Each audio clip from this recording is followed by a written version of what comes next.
protesta, duhet ta them, ishte një prej befasive më të mëdha të gjithë viteve të mia në karrierë. Ishte befasuese sepse ajo kishte një kujtesë të jashtëzakonshme. Kujtonte me detaj çdo gjë, çdo orë, çdo ditë, çdo personazh që ka qenë i pranishëm në jetën e saj. Por ajo zgjidhte të kishte një, po e quaj heshtje me nën kuptim, për vitet që ka kaluar në qiell të hapur. Siç e tha ajo, from the streets to the stars, momentin që doli nga kjo jetë, po themi, dhe u vendos në një apartament i cili është paguar nga një biznesmen shqiptar, Kadri Morina, dhe ndërkohë në kujdesin e një tjetër biznesmeni shqiptar në New York, Elton Ilirianit.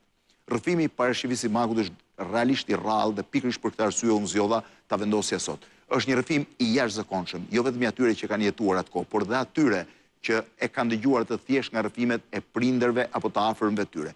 Ndiqeni parashikimit Magut në këtë rrëfim të rrallë, ku ajo që bën shumë në sy dhe ajo që të bën të befason është bonsensi, por e përdor fjalën tani, mirësia që ajo ka dashur tregoj me këdo, me ata që i kanë bërë mirë, por edhe me ata që i kanë bërë keq. Është një rrëfim i rrallë.